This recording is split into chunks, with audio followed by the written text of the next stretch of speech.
시청자 여러분 안녕하십니까? 오늘의 프레스룸 먼저 큐시트로 만나봅니다. 여야 대선 후보 대진표가 확정이 됐는데 나오는 여론조사 결과가 들쑥날쑥입니다. 어떤 여론조사를 믿어야 되는 건지, 대체 왜 이런 결과가 나오는 건지 잠시 뒤 알아봅니다. 민주당 이재명 후보 오늘 모든 일정을 전면 취소했습니다. 아내 김혜경 씨가 낙상 사고를 당해서 곁에 있어주기 위함이라는데요. 이 소식도 잠시 뒤 알아봅니다. 이재명 후보는 전 국민 추가 재난지원금을, 또 윤석열 후보는 자영업자 손실보상에 50조 원을 쓰겠다는데 나라 곳간엔 돈이 없다는 정부의 난감한 상황도 짚어봅니다. 이외에도 국민의힘 홍준표 의원의 유튜브에 고 노무현 전 대통령이 등장한 사연, 또 벽장 속에서 등장한 알몸 남성의 얘기도 준비했습니다.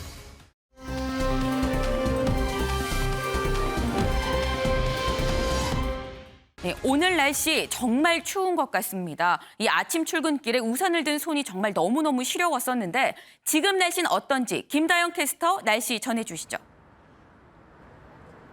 네, 오늘도 때이른 추위가 기승을 부리고 있습니다. 오늘 서울의 아침은 3도를 기록하며 초겨울 추위를 보였는데요. 한낮에도 기온이 크게 오르지 못하겠습니다. 현재 서울의 기온은 5.8도를 보이고 있고요. 비와 함께 바람도 강하게 불면서 체감온도는 3.4도를 나타내고 있습니다. 외출하실 때 옷차림 따뜻하게 입고 나오셔야겠습니다. 오늘도 저기압의 영향으로 전국 대부분 지역에 비가 내리겠는데요. 현재 서해상에서 다가오는 비구름대가 전국 곳곳에 비를 뿌리고 있습니다. 비의 양은 5에서 20mm로 어제보다 강한 비는 아니지만 오락가락 이어지겠습니다.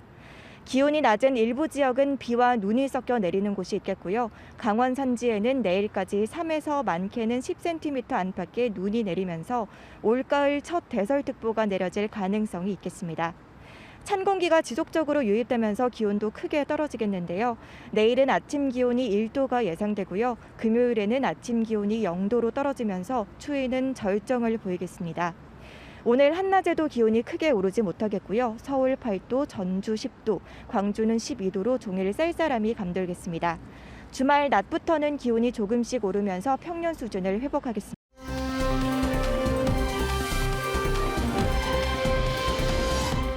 신성한 소의 나라인데 이 유호정 기자, 신성한 소의 나라 그러면 인도가 생각나는데 인도 소식 맞습니까? 네, 맞습니다. 인도 이야기 맞습니다. 네. 최근 인도에서 사람보다 소가 낫다는 말이 절로 나오는 영상이 화제인데요. 이 영상 함께 보시죠. 한 남성이 개의 목 부분을 잡고 들어 올리자 개가 네. 상당히 고통스러워합니다. 벗어나려 하지만 소용이 없습니다. 이 주변에 사람들도 있는 것처럼 들리는데 아무도 말리지 않거든요. 그런데 지금 보시는 것처럼 흰색 소가 이 남성을 뿔로 들이받습니다. 네. 그러면서 개가 가까스로 이 남성을 탈출할 수 있게 되는데요. 소는 개가 남성에게 벗어난 이후에도 계속해서 이 남성을 공격하는 모습이었습니다. 이 영상 최근 인도 산림청 직원이 카르마, 우리말로 업보라는 뜻의 글과 함께 올린 영상인데요. 영상 주변에 구경꾼들도 여럿 있는 듯이 웃음소리도 들리거든요. 그런데 네. 아무도 말리지 않고 결국에 소가 뿔로 들이받고야 상황이 종료되는 모습이었습니다. 네. 이를 본 누리꾼들 글대로 업보다 통쾌하다라는 반응을 보였고요. 영상을 찍는 사람들보다 소가 낫다라는 반응도 있었습니다. 네. 아니 지금 뭐 주변에 사람이 있었던 것 같다라고 얘기를 하는데 이 주변 사람들보다 지금 소가 훨씬 더 나은 그런 상황입니다. 뭐 업보라고 이 유호정 기자 얘기를 했습니다만 자업자득이라는 말도 생각이 나는데 이 신성한 소의 나라에서 소가 나서서 이렇게 응징을 한 만큼 저 남성, 이 가해 남성 분명히 느끼는 바가 있었을 거라고 생각을 합니다. 그런데 유호정 기자, 이 소가 인도에서 정말 굉장히 신성시되는 게 맞나 보다라고 생각이 드는 게 인도에서 심지어 무슨 소똥 축제가 있다고요. 네, 그렇습니다. 사진 함께 보실까요? 이 상의를 탈의한 남성들이 보시는 것처럼 한데 모여서 서로의 몸에 뭔가를 바르는 사진 네. 지금 보이시나요? 우리나라에도 열리는 머드 축제를 연상케 머드 축제 하는데 같은데요. 놀랍게도 머드가 아니라 소똥입니다. 네. 지난 6일 인도의 한 마을에서 소 배설물, 소똥 싸움 축제가 열린 건데요. 네. 인도의 구마타푸라라는 작은 마을에서는 매년 이렇게 소똥 싸움 축제가 열린다고 합니다. 사실 인도 힌두교는 암소를 어머니로 여기면서 신성시하잖아요. 네. 이 때문에 암소에서 나오는 모든 것들, 심지어 심지어 배설물까지도 이 특별한 효능이 있다 이렇게 믿는 건데요. 네. 때문에 똥에 정화와 치유의 힘이 있다고 믿는 이 마을 사람들은 이렇게 매년 소똥 싸움 축제를 연다고 합니다. 이 소똥 싸움에는 남자들만 참여를 하는데 보시는 것처럼 서로 몸에 소똥을 던지거나 이 묻히면서 축제를 즐기고요. 이 마을 주민뿐 아니라 외지인들도 매년 이 마을로 와서 이 축제를 함께 한다고 전하고 있습니다.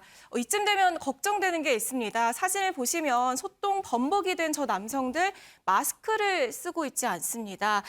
사진을 보면 많은 사람들이 몰리고 몸싸움을 하는 축제잖아요. 이렇다 네. 보니까 좀 사람들 간의 거리 두기가 전혀 지켜지지 않고 있는 모습인데요. 최근까지만 해도 인도는 최악의 코로나 사태를 겪었습니다. 맞습니다. 그렇기 때문에 이 최대 명절을 맞아서 또 한 번 코로나 폭증 사태가 재현되는 건 아닐지 우려도 나오고 있습니다. 네, 이 뭐 소똥에 정화, 치유의 힘이 있다라고 믿기 때문에 이렇게 축제까지 지금 벌이고 있는 모습인 건데 소중섭 위원님, 네. 뭐 나라마다 문화의 차이는 있을 수 있긴 합니다만 이 똥 자체에서 어떤 세균도 걱정이 되긴 하고요. 유호정 기자가 얘기한 것처럼 일단 거리두기도 없고 마스크도 안 쓰고 이 코로나 확산 상당히 될 것 같은데요.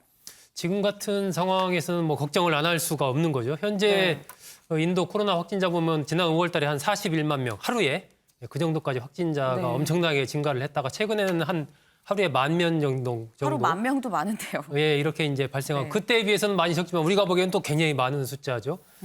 그런 상황이 되다 보니까 이제 여러 가지 축제 이런 것들도 다시 열리고 있는 상황인데 저런 소의 배설물을 몸에 바르고 뭐 마를 때까지 기다렸다가 나중에 우유로 씻어내고 이런 부분들이 이제 과학적인 영역으로 보면 좀 이해하기가 좀 어렵죠. 그러니까 소의 배설물을 바른다는 것도 그렇고 또 그 바르다 보면 여러 가지 어떤 미생물이나 이물질 이런 것들이 몸에 안 좋은 영향을 끼칠 수도 있는 것이고 또 현재의 코로나 상황 이런 것들을 감안해 본다면 자칫 저런 축제 와중에 오히려 코로나가 대량으로 확산되는 그런 경우가 되지 않을까 하는 네. 그런 생각도 드는데 이게 뭐 과학의 영역을 떠나서 일종의 이제 신념의 영역, 믿음의 영역으로 가면 저 소의 배설물을 바르게 되면은 어떤 나의 정신이 정화된다. 굉장히 긍정적인 에너지를 나한테 준다. 이렇게 또 말하는 그런 분들도 방송에 나오더라고요. 네. 아마 그런 부분들이 있고 또 이게 바르고 나서 이제 우유 같은 걸로 몸을 싹 씻는데 네. 아마 그런 과정을 통해서 뭔가 좀 자신이 새로 태어난다 이런 느낌을 갖는 것 같아요. 그러니까 신념의 영역과 이런 과학의 영역은 전혀 다른 부분이기 때문에 지금 코로나 상황에서는 적절치는 않아 보이는데 또 저분들 입장에서는 하나의 그런 오래된 믿음으로 이제 과학을 좀 멀리하는 이제 그런 부분들이기 때문에 자연스러운 어떤 문화의 변이 과정을 본다면 저런 것은 이제 없애려면 저보다 더 나은 어떤 새로운 방법들을 이게 제시해가면서 네. 점차적으로 저런 문화가 사라져가는 그런 길을 밟을 수밖에 없겠다 하는 생각을 가져봅니다. 네. 아니 지금 뭐 지금 코로나 확산이 좀 우려되는 상황이다라고 말씀을 하시면서도 이 신념의 영역인 것도 좀 감안을 해야 될 필요가 있다라고 말씀을 주셨는데 사실 우리나라도 이 그동안 계속 뭐 지역마다 축제가 굉장히 많았지만 코로나 때문에 이 전면 취소했다가 위드 코로나에 들어 서서히 다시 이 시작을 하는 그런 상황인데 물론 이 문화이고 축제이긴 합니다만 이렇게 코로나가 확산되는 시기에는 좀 자제하는 것도 방법이 아닐까 하는 생각을 좀 해봅니다.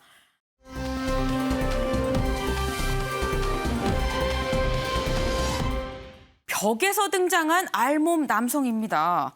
네, 이수아 기자, 이 벽에서 등장한 알몸 남성 무슨 사연이죠?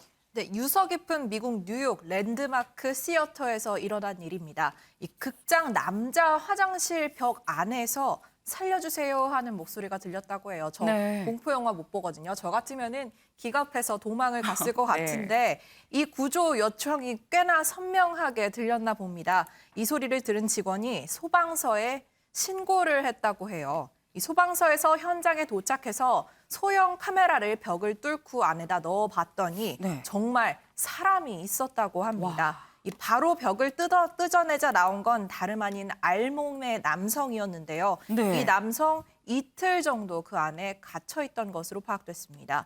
이 남성은 큰 부상은 없고 이틀 동안 갇혀 있었으니 물이며 음식이며 먹을 수가 없었겠죠. 네. 탈수 증세 정도만 보이고 있다고 합니다.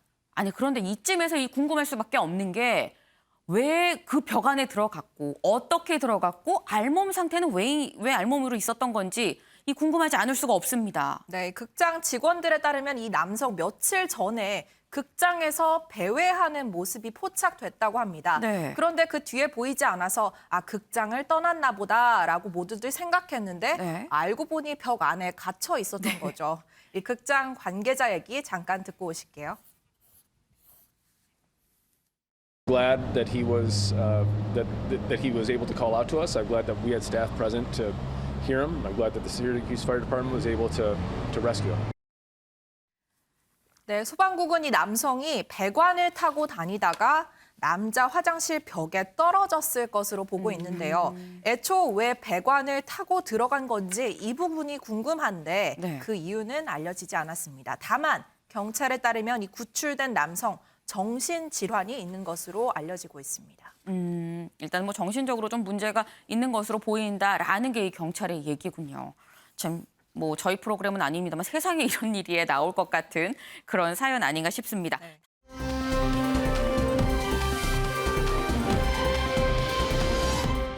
너가 왜 거기서 나와? 노가 왜 거기서인데 노가 보니까 지금 사진 보니까 노무현 전 대통령 같아요, 김현 기자.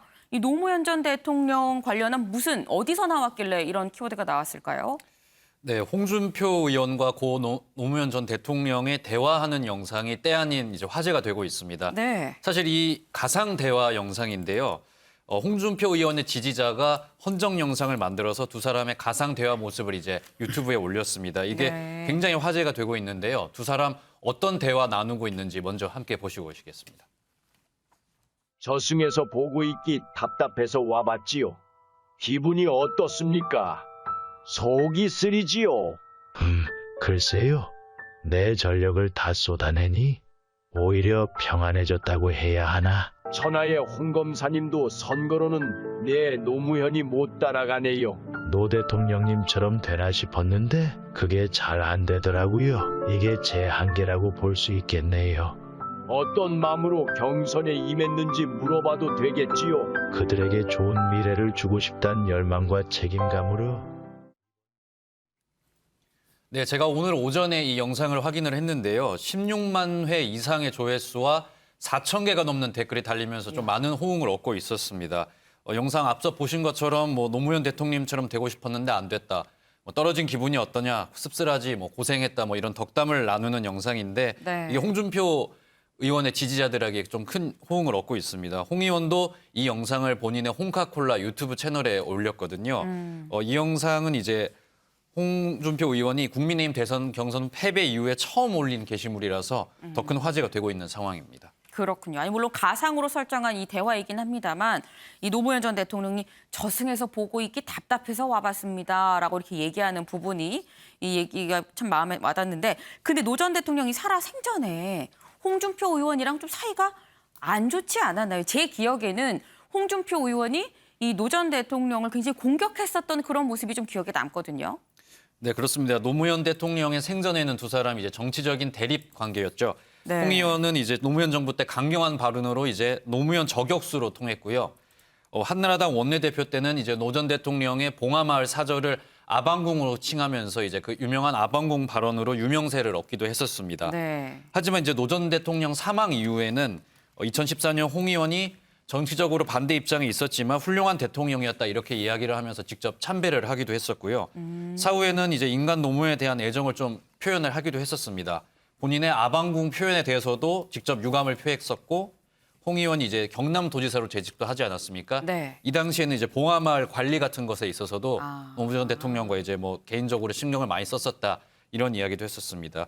그리고 이번에 중요한 게 국민의힘 경선에서 보수의 노무현이 되겠다 뭐 이런 발언을 하기도 했었거든요. 네. 이번 경선 때 노무현 전 대통령 묘역을 직접 찾기도 했었고 기자회견에서는 노무현 전 대통령처럼 대역전극을 이뤄내겠다 뭐 이런 말을 남기기도 했었는데 네. 당시 홍준표 의원의 이제 무역 방문 모습과 발언 함께 들어보겠습니다.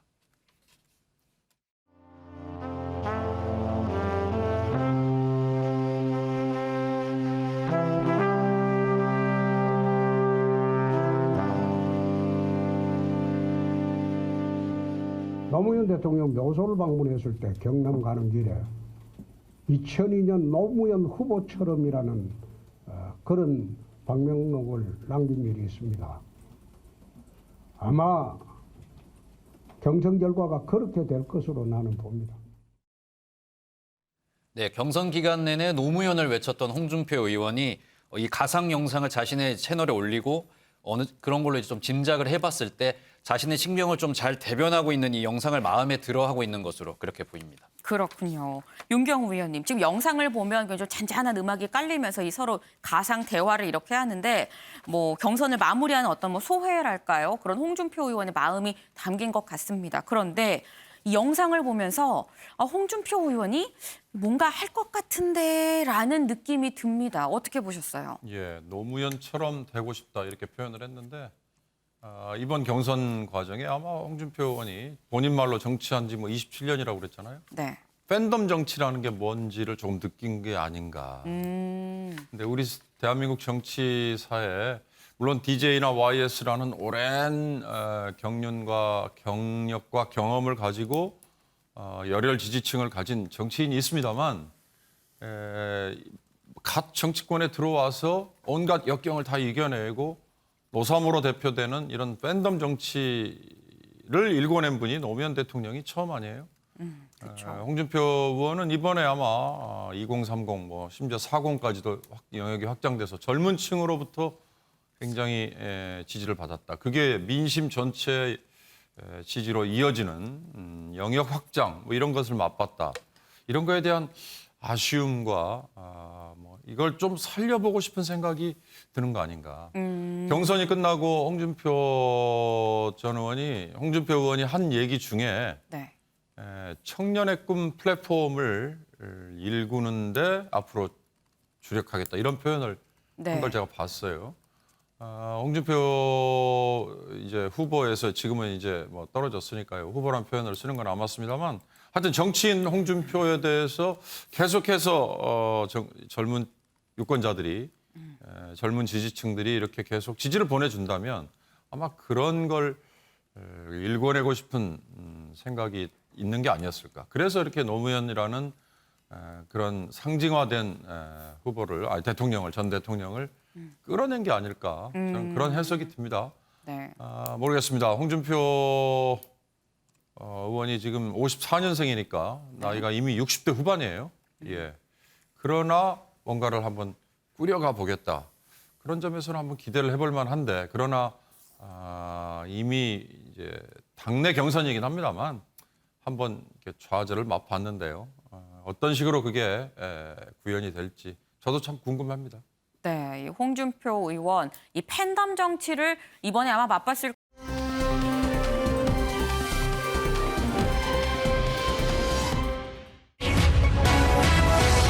윤 컨벤션 효과 지속, 선대위 구성은 시끌. 네, 이 여야 대진표가 확정이 되자마자 이 곳곳에서 여론조사 이 결과 발표가 정말 본물처럼 쏟아져 나오고 있습니다. 그런데 어제 저희가 방송에서 이 말씀을 드리기를 이 이재명 후보, 윤석열 후보 뭐 거의 15%포인트 차이다라고는 이런 여론조사 결과를 말씀을 드렸는데 이수아 기자, 오늘 또 나온 이런 여론조사 결과 발표를 보면은 또 달라요. 네, 여야 후보가 모두 확정돼서일까요? 이 여론조사 결과 쏟아져 나오는 분위기인데요. 네. 우선 데일리안 의뢰로 공정에서 진행한 여론조사 결과는 어제랑 비슷했습니다. 이재명 후보 지지율 29.6%, 윤석열 후보 지지율 46.8%로 네. 윤 후보가 이 후보를 압도적으로 앞서고 있다는 결과가 나왔는데요. 네. 이 여론조사는 100% 무선 ARS로 진행됐습니다. 네. 역시 전화 자동 응답 시스템 ARS 방법으로 조사한 리얼미터 KSOI 여론조사 역시 윤석열 후보가 이 후보보다 각각 11.8% 그리고 10.6%포인트 오차 범위 밖에서 앞서고 있다는 결과가 나왔습니다. 네. 뭐 여기까지 보면은 어제 본 거랑 비슷하네. 맞아요. 윤 후보가 앞서고 있는 게 맞네라고 생각하실 수 있는데 다른 두 개 여론조사 결과를 보면 좀 고개가 갸우뚱해집니다. 이 SBS 의뢰로 넥스트 리서치에서 진행한 여론조사에 따르면요.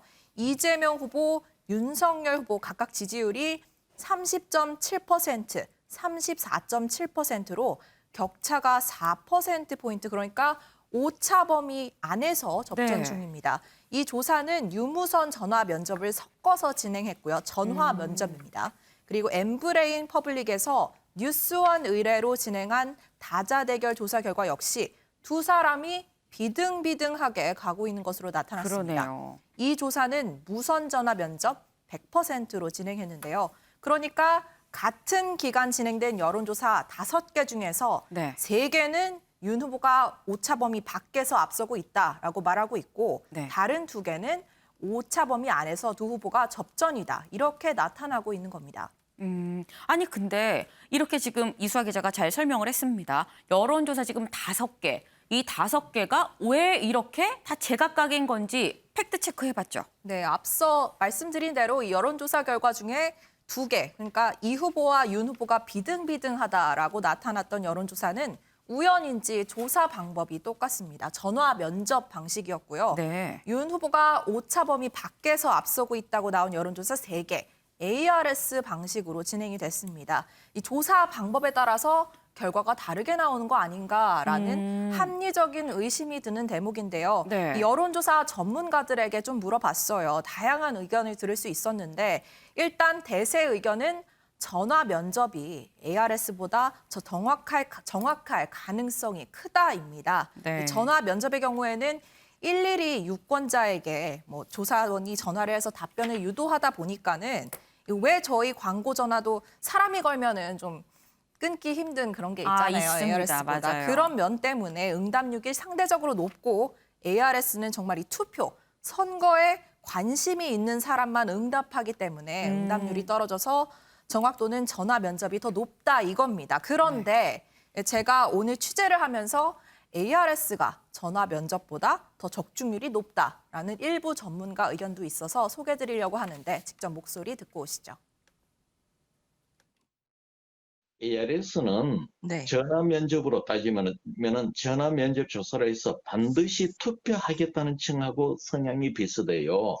전화 면접하고 ARS가 다르냐? 전화 면접에 반드시 투표하는 층하고 한번 비교를 해보면은 전화 ARS 쪽이 비슷하게 가는 거잖아요. 그래서 이것은 방법론이 다른 게 아니고 분석 기법의 문제 쪽이에요, 오히려.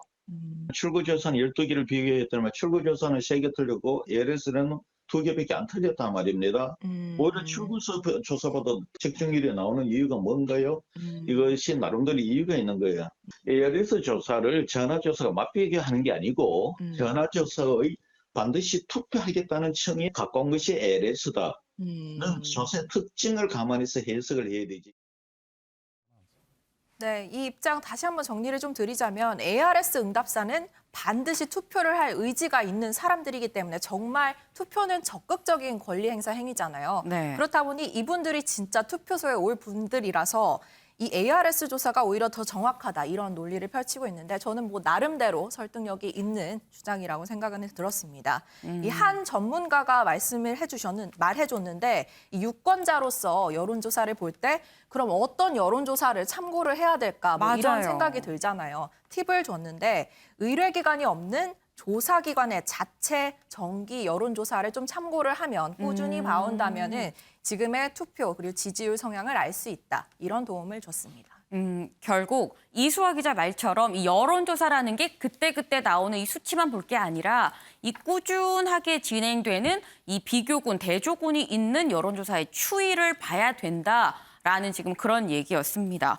그런데 이 소종섭 위원님, 네. 이 어쨌거나 지금 이수아 기자가 취재한 바에 따른 팩트체크를 해보니까 전화 면접이 좀 더 적합도가 높다라는 이 전문가가 대세적으로 좀 그렇게 얘기를 했단 말이에요.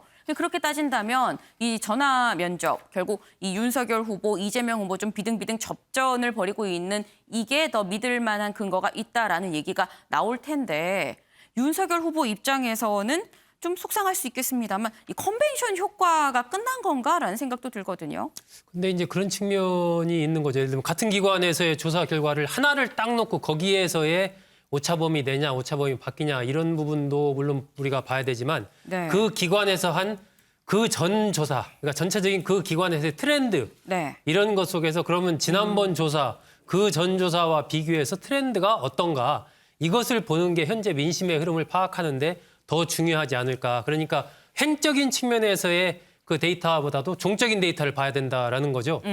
그런 측면에서 본다면 여하튼 윤석열 후보가 국민의힘 후보로 확정되고 나서 일종의 이제 컨벤션 효과가 나타나는 것은 분명해 보입니다. 네. 그것은 이제 민주당 이재명 후보가 선출되고 나서 민주당은 어쨌든 이낙연 전 대표가 거기에 대해서 이제 결선 투표 이의 제기를 하면서 이 컨벤션 효과를 볼 수 있는 그런 모멘텀을 좀 상실을 했는데 네. 이 국민의힘 같은 경우는 홍준표 의원이 깨끗하게 승복하겠다라고 바로 거기서 얘기를 했잖아요. 네. 그러면서 별다른 악재가 없었기 때문에 기본적으로 이 국민의힘 지지자들이 윤석열 후보를 중심으로 좀 이 결집하는 흐름들이 있기 때문에 일정한 컨벤션 효과는 뭐 보고 있다라고 판단이 되는데 그런데 컨벤션 효과라는 게 이제 계속 가지는 않는 거죠. 그렇죠. 다시 또 언제든 변화할 가능성이 있고 현재 이재명 후보가 또 각종 정책적인 의제를 던지면서 이 대선판의 프레임 자체를 지금 정책 비전 경쟁으로 가자 이렇게 좀 판을 바꾸려고 굉장히 노력을 하고 있는 이런 상황에 있기 때문에 이에 대해서 또 윤석열 후보가 어떤 대응을 하는지 등등 여러 가지에 따라서 언제든 이러한 여론은 뭐 바뀔 수가 있기 때문에 시청자분들께서 여론의 흐름을 볼 때는 그 기관의 최소한 3개월치 여론의 흐름이 여론조사의 흐름이 어떤지 이것을 본다면 조금 더 이 두 후보를 비롯한 여러 대선 후보들의 흐름을 판단하는 데 좀 도움이 되지 않을까 하는 생각입니다. 네. 지금 이 컨벤션 효과 얘기를 저희가 좀 얘기를 해봤습니다. 근데 윤석열 후보 물론 컨벤션 효과가 이 오랫동안 지속이 되면 더 좋긴 하겠지만 지금 보면 이 컨벤션 효과보다 더 신경을 써야 될 부분이 있습니다. 이 바로 선대위 구성인데요. 윤석열 후보 이 당 회의에 처음으로 참여해서도 통합 선대위를 꾸리겠다라는 이 첫 일성을 내놨었는데 김현 기자, 이 윤석열 후보 이 선대위원장으로 결국 김종인 전 비대위원장 얘기가 계속 나오고 있거든요. 근데 보니까 김종인 전 비대위원장이 이 캠프 사람들 물갈이 얘기를 거의 공개적으로 했더라고요. 네, 김종인 전 비대위원장은 윤 후보 캠프 일부 인사들을 자리 사냥꾼에 비유하면서 사실상 선대위 전면 재구성을 요구하고 있습니다. 네. 김민 전 위원장 한 유튜브 방송에 출연을 해서요. 대통령이 될 가능성이 있는 사람들 주위에는 많은 사람들이 모이는데 이 사람들을 자리 사냥꾼이라고 이렇게 표현을 했습니다. 그러면서 이 사람들이 있으면은 당선이 되는 과정에서도 문제가 있고 만약에 당선이 되더라도 그 이후에 또 문제가 생길 수 있다면서 강한 어조로 비판을 했는데요. 윤석열 후보를 향해서는 이 사람들을 챙기다가는 당선 자체에 문제가 생길 수도 있다. 뭐 이런 식으로도 비판을 했습니다. 김 전 비대위원장이 사실상 이제 윤 후보 캠프를 전면 해체하는 수준으로 뭐 새로운 캠프, 새로운 선대위 꾸리겠다는 뜻을 밝히면서 논란이 좀 커지고 있는 상황입니다. 네. 이 지금 윤석열 후보 선대위원장으로 김종인 이 전 비대위원장 얘기가 되는데 이렇게나 세게 지금 얘기를 했습니다. 이게 보면은 지금 저희가 김종인 위원장 얘기를 하면서 옆에 이 사진에 윤석열 후보 이 옆에 있는 이 권성동 의원도 같이 나와 있는데 김현 기자, 이 어제 비서실장으로 임명된 권성동 의원 얘기 직접 들어봤죠? 네, 권성동 의원이 이제 어릴 적부터 윤석열 후보하고 친구였던 것으로 알려져 있고 네. 윤석열 후보가 국민의힘 입당하는 과정에서도 상당히 영향을 끼친 것으로 알려져 있습니다. 한마디로 사적으로도 가깝고 정치적으로 가까운 사이인데 네. 권성동 의원이 사실상 윤 후보 측을 대표한다고 볼 수 있지 않겠습니까? 저희 프레스룸이 직접 권성동 의원의 이야기를 들어봤는데요. 함께 들어보겠습니다. 얼마나 많은 분들을 여기서 모셔서 소위 말해서 정권교체 국민통합선대를 꾸릴 것인가에 대해서 구상을 하라는 그런 지시를 받아서 앞으로 당 내외의 지도자들을 만나서 그와 관련된 의견을 들을 계획입니다. 우리 김종인 위원장님께서는 경선 기간 내내 우리 후보와 소통하시면서 여러 가지 조언을 주셔서 저희들이 경선 과정에 큰 도움을 받았습니다. 그렇기 때문에 본선에서도 저희들에게 큰 힘을 주실 것이라고 생각하고 있고 또 그분의 그런 역할과 그분의 능력 또 그분의 그런 경륜에 걸맞는 그런 자리로 모시려고 계획을 하고 있습니다. 네, 권성동 의원은 김종인 위원장으로부터 굉장히 큰 도움을 받을 수 있을 것 같고 사실상 모시려고 계획을 하고 있다 이렇게 이야기를 했습니다. 하지만 선대위 구성에 대한 질문에 대해서는요. 당내 지도자들을 만나서 관련된 여러 이야기를 듣고 뭐 여러 의견들을 들을 계획이다 이렇게 말하면서 말을 좀 아끼는 모습도 보였습니다. 윤석열 캠프 측도 김종인 위원장 영입을 두고 굉장히 여러 가지로 고민하고 있는 그런 상황인 것 같습니다. 네, 지금 보면은 김종인 전 비대위원장은 물갈이를 해라.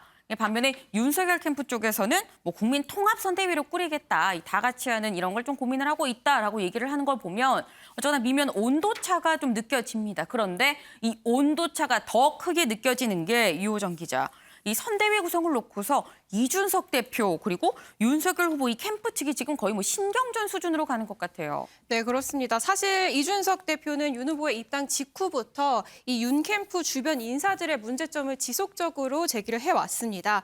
입당 직후에는 후보들 곁에 권력욕을 부추기는 하이에나가 아니라 밝고 긍정적인 미어캣과 멧돼지가 있었으면 좋겠다 이런 얘기를 한 적이 있거든요. 네. 그리고 최근에 김 전 위원장이 파리떼에 둘러싸여 5개월 동안 헤맨 것이 윤 전 총장의 현주소다라고 했는데 이 파리떼 표현도 이 대표가 언론 인터뷰에서 계속 인용해 왔습니다. 네. 어떻게 보면 지금 김종인 위원장의 선대위 전면 구성, 물갈이 이런 기조가 이준석 대표가 계속해왔던 주장이거든요. 마치 김종인 전 위원장의 대변인처럼 같은 주장을 그동안 해왔는데요. 먼저 어제 이준석 대표가 어떤 얘기를 했는지 목소리 듣고 오겠습니다. 저는 당연히 오실 거죠 이렇게 하고 다 이렇게 했죠. 근데 이제 후보가 최종 결심을 해야 되는 거고 뭐 선대위는 당연히 후보가 구성에 대한 모든 권한을 갖는 것이기 때문에 항상 결과적으로는 좋은 승리를 많이 이끌어내가지고 정치권에 항상 모시고 싶어 하지만은 이분의 일하는 스타일에 대해 가지고는 굉장히 불편하게 생각하는 분들이 있습니다. 왜냐하면 지금까지 여의도 문법을 상당히 파괴하거든요. 우리 당내에서도 김종인 위원장이 서울시장 보궐선거에 전략적인 승리를 거두기 전까지는 안에서 엄청나게 그분 공격하는 사람 많았습니다. 공개 저격하고 저도 거강꾼들 나타날 것이다 이렇게 얘기했더니만은 내가 거강꾼이다 나를 쏴라 뭐 이런 사람도 있고 뭐 되게 재밌는 분들 많아요. 그래서 그런 분들 입장에서는 김종인 위원장 같은 스타일이 거북스러울 겁니다. 네, 김종인 전 위원장의 이런 스타일이 거북스러웠겠지만 이런 말이 맞다라는 얘기를 한 거거든요. 네. 그간에 이제 윤 후보 주변에 하이에나, 거관꾼, 파리떼 뭐 이런 사람들이 많다라는 취지의 발언, 윤 캠프 측 인사들이 반길 리가 없습니다. 윤 캠프의 김병민 대변인은 어제 누군가에게 상처가 되거나 이 비하 발언이 될 수 있는 용어 사용은 지금 좀 조심할 필요가 있다라는 얘기를 했고요. 그리고 윤 캠프의 인재영입위원장을 맡고 있는 김영환 전 의원은 어제 SNS에 이준석 대표에게 하나만 묻겠다. 내가 파리꾼인가 하이에나인가 라면서 공개 반발을 했고요. 네. 거강꾼들을 색출해서 일벌백계 하신다는데 중도개혁, 야권통합의 미련에 끈을 놓지 못하는 내가 거강꾼이다. 내가 자수하겠다라면서 불편한 심기를 드러냈습니다. 이런 신경전이 계속되다 보니 원팀은커녕 당 대표와 후보와도 합이 맞지 않는 것 아니냐 이런 시선들이 나올 수밖에 없거든요. 이에 네. 이 대표는 윤 후보와 직접 충돌한 바는 없다. 팀워크에는 문제가 없다라고 선을 그었습니다. 네. 그러면서도 윤 후보 주변 분들이 자꾸 익명 인터뷰를 하고 어떻게 보면 탄핵이니 뭐 이런 이야기를 하기 때문에 여기에 상대를 한 것이다라면서 불만을 드러냈습니다.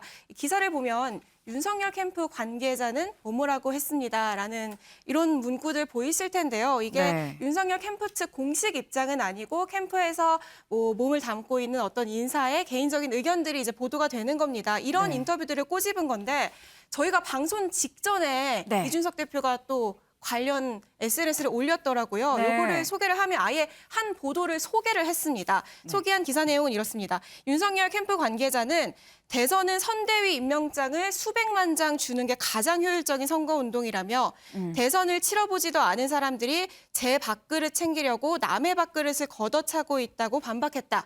이런 내용이거든요. 이 내용을 보면은 그러니까 물갈이 선대위, 새로운 인물의 구성, 이런 것과 지금 반대, 이런 거에 지금 불만을 제기하는 인터뷰잖아요. 네, 그렇기 때문에 이 대표는 대선 콘셉트를 조직 선거로 잡고 이 수백만 장 임명장을 뿌리겠다는 발상을 이제 대놓고 익명 인터뷰로 들이밀기 시작했다.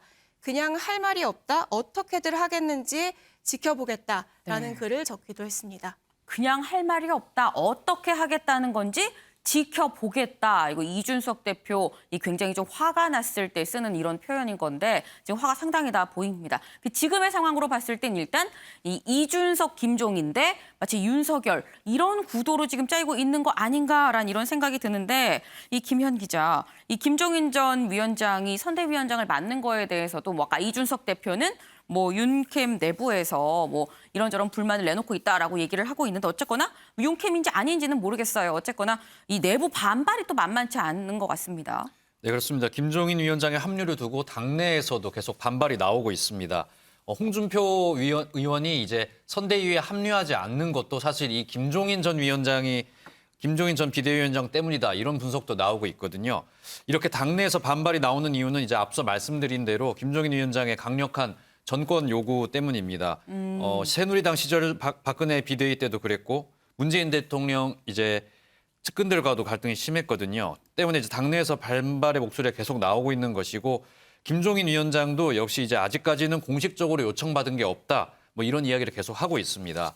또 최근에 김동연 전 부총리와도 좀 친근한 모습을 보이지 않았습니까? 김정인 위원장이. 그래서 국민의힘이 이제 가급적 이달 안에 선대위를 띄운다는 목표를 가지고 있는데 물밑 신경전이 계속이 되면서 이제 출범이 좀 늦어질 수도 있을 것으로 보이는 상황입니다. 네, 뭐 어제 저희가 방송에서도 말씀드리긴 했습니다만 뭐 홍준표 의원이 선대위에 불참하는 거는 뭐 결국 김종인 전 비대위원장에 대한 이 반감이 크게 작용을 한 거 아니냐라는 얘기도 나왔었는데 이런 목소리가 당내에 있는 것만은 좀 확실해 보이는 그런 상황입니다. 그런데 유호정 기자, 이런 얘기가 어쨌거나 나오는 이유가 이 그만큼 홍준표 의원의 선대위 합류, 원팀 합류가 이 윤석열 후보 캠프에서는 또 굉장히 절실해서 그런 거 아닌가라고 역으로 또 생각을 할 수 있거든요. 네, 그렇습니다. 실제로 윤석열 캠프에서는 홍 의원을 어떻게든 설득하려는 모습이 나타나고 있습니다. 이 비서실장에 임명된 권성동 의원, 대선 승리를 위해서는 이탈자 없는 원팀을 만드는 게 중요하다라면서 윤석열 후보가 어떻게든 홍준표 의원을 찾아뵙고 앞으로 소통하고 더 노력하는 모습을 보여줄 것이다라는 얘기를 직접 했고요. 네. 홍 의원을 달래고 나선 사람이 또 있습니다. 홍준표 저격수로 알려진 하태경 의원인데요. 오, 네. 하태경 의원과 사이가 사실 안 좋은 걸로 굉장히 잘 알려져 있잖아요. 그럼에도 불구하고 정치에 있어서는 천재성이 있다라고 홍 의원을 추켜 세우면서 홍 의원의 이제 설득하고 나섰는데요. 이 목소리 함께 들어보겠습니다.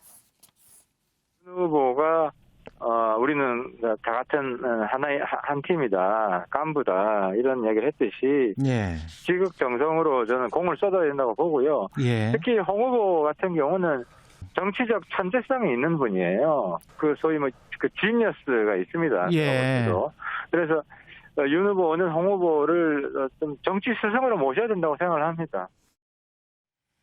네, 하태경 의원 윤석열 캠프의 공동 3대 위원장으로 있죠. 그런데 홍준표 의원만한 정치적 감각은 홍준표 의원만한 사람이 없다라고 얘기를 하면서 윤 후보가 정치 선배로 여기고 어떻게든 설득을 해야 된다라는 얘기를 했고요. 사실 최근까지만 해도 홍 의원이 하태경 의원을 향해서 쟤 좀 어떻게 해봐라. 속이 답답하다. 뭐 비속어가 담긴 얘기까지 섞여가면서 어떻게 쟤를 좀 때릴 수도 없고 막 답답한 마음을 드러냈거든요. 그럼에도 불구하고 하 의원이 이렇게 공식적인 자리에서 홍준표 의원을 지켜 세우면서 원팀 합류에 적극적으로 구애에 나서는 모습이었습니다. 네, 윤경호 의원님. 지금 보면은 이 윤석열 후보가 약간 뭐 기로에 놓인 것 같은 그런 상황입니다.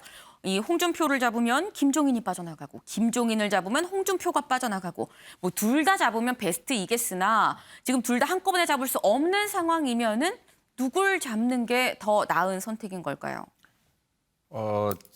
지금 국민의힘이 뭐 정권 교체론 여론이 더 높다. 그다음에 아까 나온 5가지의 여론조사 결과에서 어떤 결과는 윤석열 후보가 이재명 후보를 뭐 10%포인트 이상 앞서는 이런 현상 때문에 아마 국민의힘 내에서 약간의 자만이나 아니면 오만이 생긴 거 아닌가 저는 그런 생각이 좀 들어요. 내부에서 지금 다툼이 굉장히 치열하잖아요. 선대위가 아직 출범도 하기 전에 이런 얘기들이 나와요. 이게 뭐 정치판이다 이렇게 말하면 할 말은 없습니다만 저는 한번 묻고 싶습니다. 이준석이라는 대표가 선출이 될 때 젊은 보수 얘기하면서 굉장히 효과를 많이 봤잖아요. 근데 그 이준석 대표는 이 대선 후보가 선출이 될 때까지만 역할을 시키기로 한 건지 아니면 앞으로 계속 이어지는 대선 국면까지 당대표로서 권한을 부여한 건지. 만약에 후자라면 굳이 지금 선대위원장이라는 거를 외부에서 이렇게 모셔오는 게 국민의힘에 얼마나 필요하냐. 지금 집권당하고 한번 비교를 해보면요. 송영길 대표가 있음으로써 그 당 지도부가 고스란히 선대위로 그냥 넘어갔지 않았습니까? 네. 여기도 공당인데 공당이 지금 대표가 있고 나머지 당 조직체가 있으면 그게 기본이 돼서 선대위가 그냥 구성이 된다면 굳이 외부에서 오는 분은 저렇게 정권을 다 줘야 되니 말아야 되니. 사실 김종인 전 비대위원장과의 분란은 김종인 전 비대위원장의 성격 때문이잖아요. 그분의 업무 처리 스타일 때문이잖아요. 네. 그분은 뭐든지 본인에게 다 전권을 줘야 되고 본인이 칼을 휘두르는 대로 따라와야 된다는 전제하에 나는 일을 맡겠다 이런 적이 많지 않았습니까? 그럼 지금 국민의힘이 과연 그런 분이 필요한 시점이냐? 아니면 기존의 공조직을 그대로 활용하는 게 맞는 거냐? 전 그런 점에서 과연 김종인이라는 분이 비대위원장처럼 필요한 상황이냐 아니냐 이걸 윤석열 후보가 어떻게 결론을 내릴 것이냐. 그거에 따라서 저는 이번 이 다툼의 방향이 정해질 것이다라는 생각이 듭니다. 네, 윤경호 의원은 이 윤석열 후보의 최종 결정이긴 하겠으나 어쨌거나 이 공당인데 굳이 외부에서 선대위원장을 데리고 올 필요가 있을까라는 이런 부분을 지적을 해 주셨습니다. 이 유호정 기자. 그런데 이런 가운데 윤석열 후보의 고민이 깊은 상황일 것 같은데 여기에 이준석 대표가 또 하나를 또 얹었습니다. 보면 이 윤석열 후보 선출 후에 2030 탈당 러시가 이어지고 있다라는 얘기에 이 김재원 최고위원이 40명밖에 안 나갔다라고 얘기를 했더니 아니다, 엄청 나갔다라고 또 이거를 팩트로 반박을 했더라고요. 네, 그렇습니다. 허위 정보를 유통시키는 이유를 모르겠다라고 얘기를 하면서 실제로는 지난 주말 수도권 선거인단에서만 1,800명이 넘게 탈당을 했고 그중 2030의 비율이 70%가 넘는다라고 얘기를 하면서 실제 이 탈당 관련 서류를 찍어서 자료까지 공개를 했습니다. 그러면서 이런 중차대한 사안에 대해서는 정확한 자료를 가지고 이야기해야 한다라고 얘기를 했는데요. 2030을 조롱해서 얻고자 하는 정치적 이득이 무엇이냐라면서 이 김재원 최고위원의 이런 40명 남짓 이 주장에 반문을 하기도 했습니다. 이 대표가 탈당을 인증한 사람이 실제로 인터넷에 수백 명이 넘는 상황에서 이걸 마치 축소하는 것과 같은 이런 태도는 오히려 2030에 화를 부추길 수 있어서 더 많은 탈당을 불러일으킬 수 있다라면서 이런 실제 자료를 공개했다라며 이 글을 올린 배경을 설명하기도 했습니다. 네, 소정섭 위원님, 유호정 기자가 이준석 대표의 얘기를 좀 빌긴 했습니다만 사실 언뜻 보면 이준석 대표가 엑스맨인가? 왜 안에서 이게 뭐 좋은 소식이라고 이걸 굳이 꼬치꼬치 이 공개를 하는 거지라는 생각도 들기는 하거든요. 이렇게 적극적으로 반박하고 나선 이유 어떻게 보십니까? 아니죠. 오히려 이준석 대표가 일종의 위기 관리를 잘한 거죠. 김재원 최고위원이 방송에 나가서 한 40명밖에 안 된다. 너무 언론에서 막 엄청난 탈당이 있는 것처럼 탈당 러시 이런 것은 좀 문제가 있다. 이런 개념으로 얘기를 했지 않습니까? 네. 그런데 인터넷 커뮤니티나 각종 이런 데 올라오는 인증샷만 해도 40명이 뭐예요? 훨씬 더 많은 그런 것들이 올라오고 있고 각 시도당의 팩스가 마비됐다 이런 얘기까지 나오는 상황이기 때문에 이게 아마 조금만 늦었으면 그 부분과 관련해서 이제 탈당 그것까지 거짓말한다. 이런 아마 엄청난 비판을 받았을 겁니다.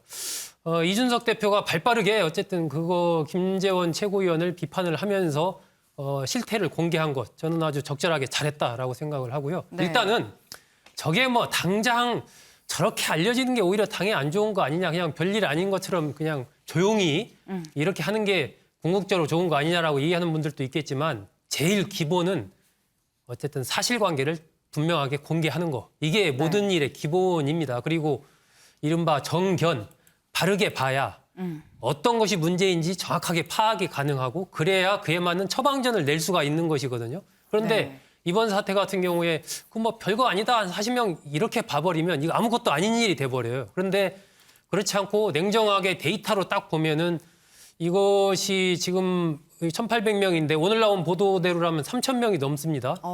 네, 그런 상황이면은 사실 이준석 대표 체제에 들어오고 나서 2030 세대가 4만 8천 명 정도 입당했다라고 알려져 있는데 75% 정도가 2030이라고 한다면 조금 지나면 거의 10%에 해당하거든요.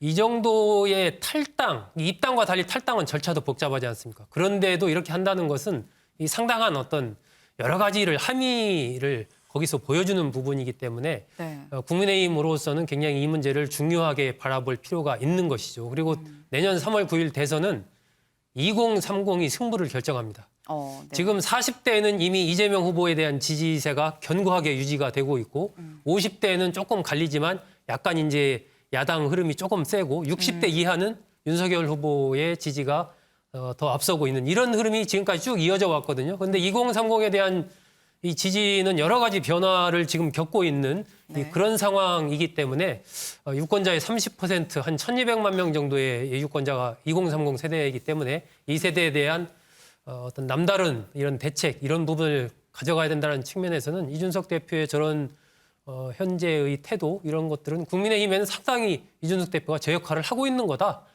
김재원 최고위원이 대단히 잘못했다. 저는 그렇게 보고 있습니다. 네, 아주 뭐 소종섭 위원님 거의 전폭적으로 이준석 대표가 100대 0으로 잘했다라고 거의 아주 큰 칭찬을 지금 해줬습니다. 솔직하게 이 맞는 거다라고 말씀을 주셨는데.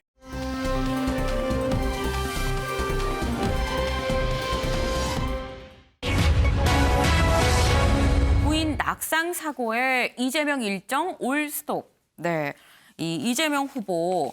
사실 민주당 이재명 후보 지금 뭐 모든 대선 후보가 그렇습니다만 1분 1초 지금 시간이 너무 아깝습니다. 그런데 오늘도 굉장히 일정이 빡빡하게 예정이 돼 있었습니다만 이 일정이 모두 전면 이 올 스톱 전면 취소가 됐습니다. 그 이유 바로 이 앞서 보신 것처럼 아내인 김혜경 씨가 이 낙상 사고를 당했기 때문인 건데 이수아 기자, 네. 김혜경 씨가 언제 어디서 얼만큼 다친 겁니까?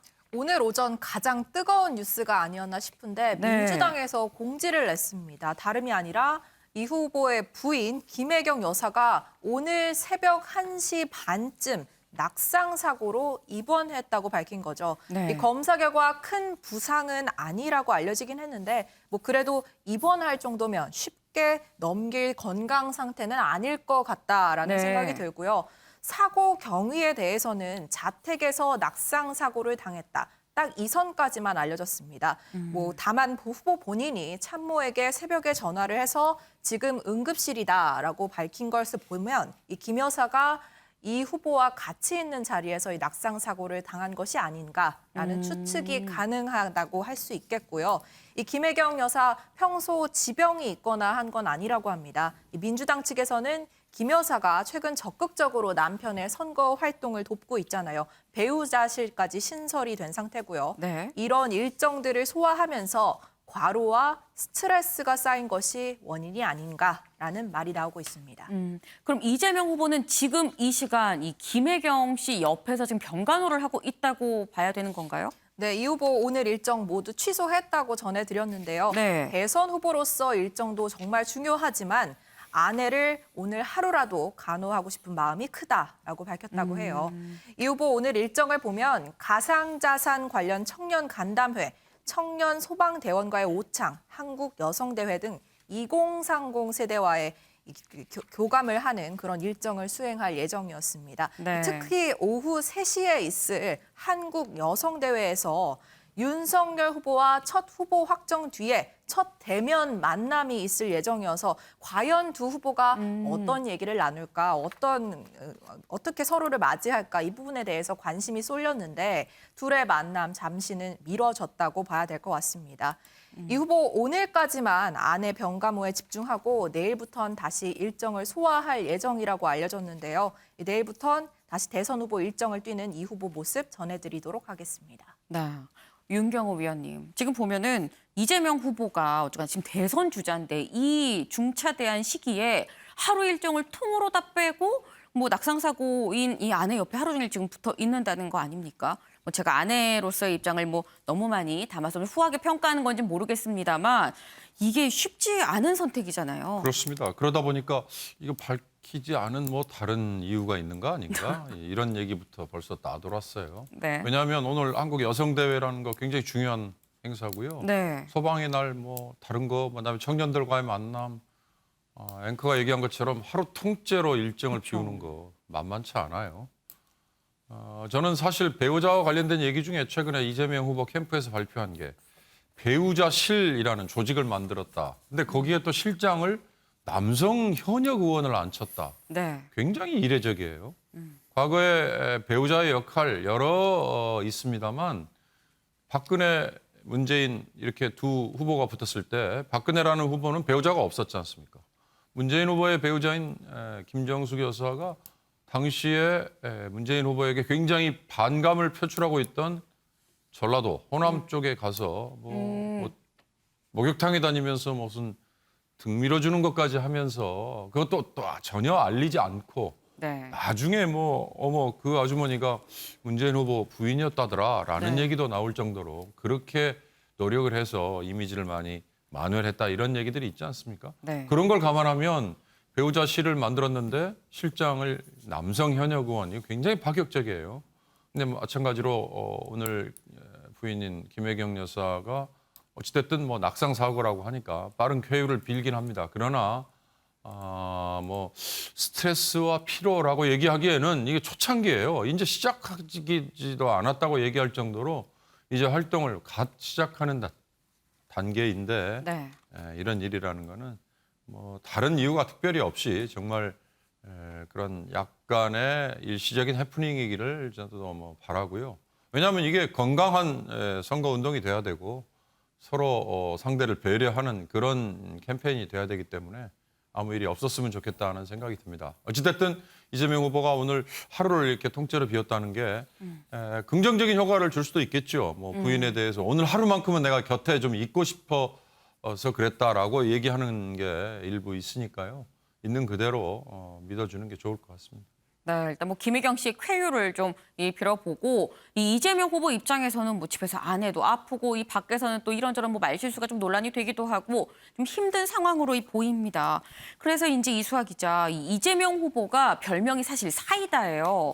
근데 이 사이다 좀 김이 빠졌다는 얘기가 들려옵니다. 네, 일단 기자들 용어를 좀 아시면은 이 뉴스를 보시는데 훨씬 재밌을 것 같아요. 이재명 후보나 이렇게 정치인들의 공식 일정을 기자들이 쫓아가면 일정 중간이나 끝에 기자들과 따로 만나서 이 정치인이 더 자세한 질의응답을 받는 시간이 있습니다. 네. 이걸 저희 기자들끼리 백브리핑이라고 얘기를 하거든요. 네. 근데 이재명 후보 최근까지는 이 백브리핑에서 앵커가 말한 것처럼 이 사이다 발언을 내놓는 솔직한 본인의 속내를 내놓으면서 이 기자들과 잘 소통을 해왔거든요. 네. 그런데 최근 들어서 이 자리를 피하는 듯한 모습을 보이고 있습니다. 어제도 4차례나 취재진의 질문을 피해 갔는데요. 경호원들의 엄호 속에 말없이 현장을 떠나는 모습이었습니다. 직접 보시죠.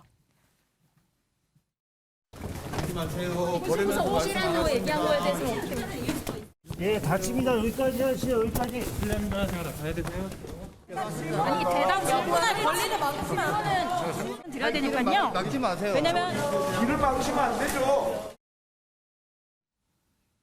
네, 질문할 권리를 막지 말라. 4차례나 인터뷰를 시도했으니 뭐 당연히 나올 수 있는 말이 아닌가 같은 기자로서 조금은 공감이 가는 말이긴 한데요. 네. 이 후보 측은 이 후보는 걸어가면서 말을 하지 않겠다. 앞으로 백브리핑은 절대 없다라고 선을 그었습니다. 이 후보가 하는 정책 발언을 당과 조율을 해야 되니까 이 당분간은 백브리핑을 참아달라 참모들이 조언을 했다는 건데요.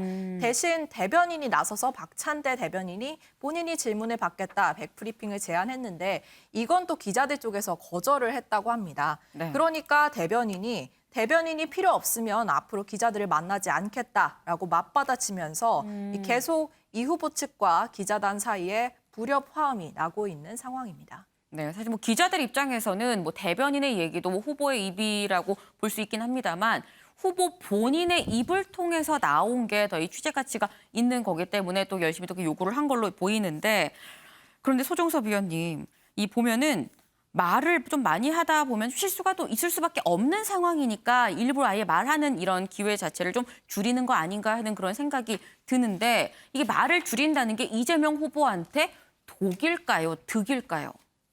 일단 지금 상황에서는 이제 당 선대위 측에서는 일종의 이제 전략적인 선택을 한 거죠. 이재명 후보가 후보로 확정되고 나서 많은 정책적인 의제를 쏟아냈지 않습니까? 네. 뭐 주사 일제 문제에서부터 음식점, 뭐 총량제, 재난 기본소득 지급 등등등 이런 부분들이 이제 당 입장에서 보기에 당 정책위 쪽과 사전에 충분한 어떤 논의된 그런 상황도 아니고 또 이렇게 후보가 많은 의제들을 쏟아낼 경우 그런 부분들이 자칫하면 여러 가지 후폭풍이 또 있을 수가 있고 이렇기 때문에 네. 일단은 좀 정제된 쪽으로 가는 게 좋겠다라고 해서 일단 멈춤으로 딱 해서 지금 정리를 한 그런 상황인 거죠. 근데 이재명 후보가 뭐 워낙 말을 이렇게 달변이고 또 정확한 키워드로 요약해서 말하는 이런 또 능력이 있는 그런 후보로 알려져 있기 때문에 아마 조금 지나다 보면 이 후보도 좀 입이 근질근질 할 것 같은데 지금 상황에서는 당 입장에서 이제 위기 관리를 하면서 좀 정해진 어떤 그러한 브리핑 일정 외에는 후보의 입은 좀 묻고 발은 좀 빠르게 움직이도록 그렇게 이제 전략적인 방향을 잡은 그런 것으로 보입니다. 네. 그런데 이제 기자들 입장에서는 뭐 후보 얘기를 듣고 싶어 하니까 이 일종의 좀 정례적인 어떤 시간을 가지면 어떨까?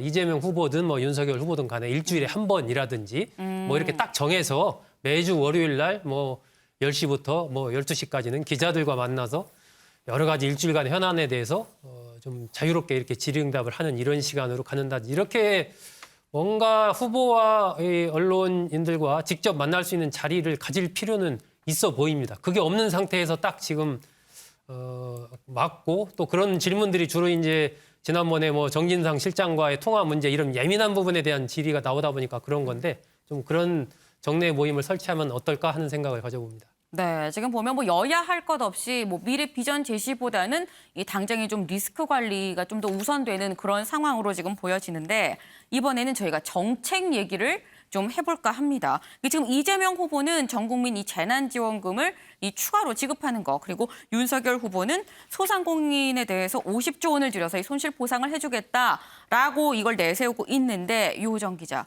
이 문제는 국간지기가 이 정부가 우리 돈 없어라고 얘기하고 있던데요. 네, 그렇습니다. 그 전까지만 하더라도 좀 기재부 입장에서는 어려울 거다라는 전망이 나왔었는데 네. 어제 이제 홍남기 기재부 장관이 국회 예결위 기재위에 참석을 했습니다. 그리고 이곳에서 이 정책이 과연 실효성이 있는지에 대한 답변을 직접 했는데요. 어떤 답변이 있었는지 영상으로 보시겠습니다. 지금 추가적으로 지급을 해야 된다면은 원래 지급을 할 수 있을까요? 뭐 여러 가지 여건상 올해는 뭐 추경이 있을 수도 없을 것 같고요. 여러 가지 어려울 것 같습니다. 추가 세수로 나라 국간이 꽉꽉 채워지고 있다. 우리 지금 이제 쌀이 많이 채워 있으니까 돈 좀 더 쓰자. 그 얘기를 듣지 못했습니다. 뭐 꽉꽉 채웠다 이런 표현은 그건 듣지 못했습니다. 동의하기 어렵죠. 그런 개념은. 예, 뭐 지금 예산을 편성하면서는 어차피 저희가 부족해서 적자 국채를 발행해서 예산을 편성하고 있습니다. 네, 재난지원금에 계속해서 드라이브를 걸고 있는 이 후보는 그제 SNS에 나라 국간이 꽉꽉 채워지고 있다. 초과 세수가 약 40조 원가량 된다라면서 이 재난지원금 재원 마련에 문제가 없다는 취지의 글을 올렸는데요. 여기에 대해서 홍남기 기재부 장관, 그런 소리는 들은 적이 없다. 적자 국채를 발행해야 하는 상황이다라고 얘기를 했고요. 마찬가지로 50조 원가량이 필요한 윤 후보의 정책에 대해서도 좀 재정 문제로 어려울 것 같다라는 답변을 내놨습니다. 네, 뭐 돈 들어갈 때는 참 많지만 뭐 수입은 빠나 뭐 저희 집 이 가계 상황이랑 상당히 좀 비슷한 상황이 아닌가라는 생각이 드는데 정부 굉장히 좀 난감할 겁니다. 이 나라 살림하는 데 들어가는 내년 예산 편성을 논의하는 게 바로 이 국회 예결위원회입니다. 그런데 유호정 기자, 정작 또 이 예결위에서는 여야 할 것 없이 돈 달라고 하던 예결위에선 예산 편성 아니고 또 상대 후보를 공격했다고요? 네, 그렇습니다. 예산안에 대한 얘기 대신에 윤석열 후보의 실언에 집중 공격하는 모습이 나왔는데요. 네. 고민정 의원은 질의시간 20분을 모두 윤 후보의 실언을 집중 공격하는 데 사용을 했습니다. 당시 모습 화면으로 보겠습니다. 태어날 때부터 식용계와 반려견이라는 게 따로 있습니까? 그렇다면은 유럽은 해고가 자유롭다라는 이 발언에 대해서는 적정하다고 보십니까? 손발로 노동하는 것은 아프리카나 하는 것이다. 이런 발언이 만약에 현직 대통령의 입에서 나왔다면 문제가 될 거라고 보십니까? 어떠십니까? 집이 없어서 청약통장 못 만들어 봤습니다. 그래서 어떤 가점 제도를 만들어야 될지 모르겠습니다라고 발언했다면 뭐라고 하시겠습니까? 네, 윤석열 후보는 후쿠시마 오염수 방류 큰 문제되지 않는다라고 답변을 했는데 대한민국의 해수부 장관으로서 이 발언에 대해서 동의하십니까? 네, 각 부처 장관에게 윤석열 후보의 실언을 소개하면서 어떻게 생각하십니까를 거듭 물었는데요. 이렇게 고민정 의원의 공세에 국민의힘도 가만히 있지 않았습니다. 국민의힘은 이 후보의 기본소득 그리고 전국민 재난지원금 추가 지급을 거론하면서 반격에 나섰는데요. 특히 김성교 의원은 이 후보가 기본소득을 주장하고 있고 가는 곳마다 돈을 쳐주겠다는 얘기를 하고 있다라면서 나라 곳값은 어떻게 되든 말든 무조건 퍼주겠다라는 생각이라고 겨냥을 했고요. 그러면서 문재인 대통령을 언급을 했습니다. 문재인 대통령과 그동안의 행적을 봐서 너무나 닮아 있다. 이래서 사람들이 문재명이라 한다라는 언급을 하기도 했습니다. 그렇군요. 예, 상당히 이 여야가 정작 예산 문제 논의하라는 이 예결위에서 돈 얘기는 안 하고 정작 이 상대방 후보만 비방하는 그런 모습이 좀 눈살을 찌푸리게 했다라는 이 댓글도 봤습니다.